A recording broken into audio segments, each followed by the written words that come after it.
আপনি হচ্ছে যথাযথ লিগাল টিকিটটা দেখান টিভিকে, তো দেখান না।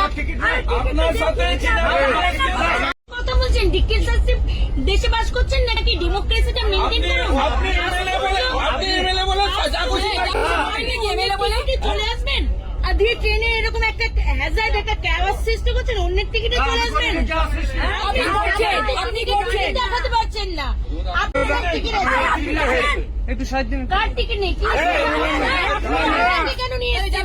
টিকিট নেই তো টিকিট নেই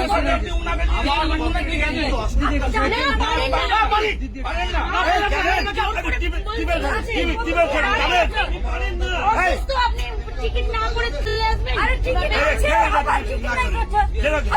সেটা হচ্ছে যে তার কমপ্লেন না আছে তো দেখাতে পারছেন না, উনি বলছেন না ওনার টিকিট নেই তো। টিকিট আছে কথা বলছেন। আমার বউদি যদি না আসে আমার বোন আসলে কাজ করে না, অন্য বলছেন হ্যাঁ, জেনারেলের টিকিট আছে। তাহলে টিকিট আপনি এখানে বসবেন। হয় না এসব, আপনারা যা খুশি করছেন টিকিট পাস করছেন। উনার নামে রিজার্ভেশন নেই না, উনার নামে নেই। ওনার নামে তো টিকিট নেই। কি বলছো বাবা? কি কোর্টে আইন করবো? কেন কোর্টে যাবো? আপনি কেন যাবো কোর্টে? আপনি টিকিট বিমান ওইটা ওখানে বসিয়ে রেখেছেন। আপনি কি উনার অবস্থা? ভাড়া না দেন, আমি মেমো করে নামাবো। কোর্টে যান, মেমো করে নামাবো আমি। আপনি কোর্টে যান।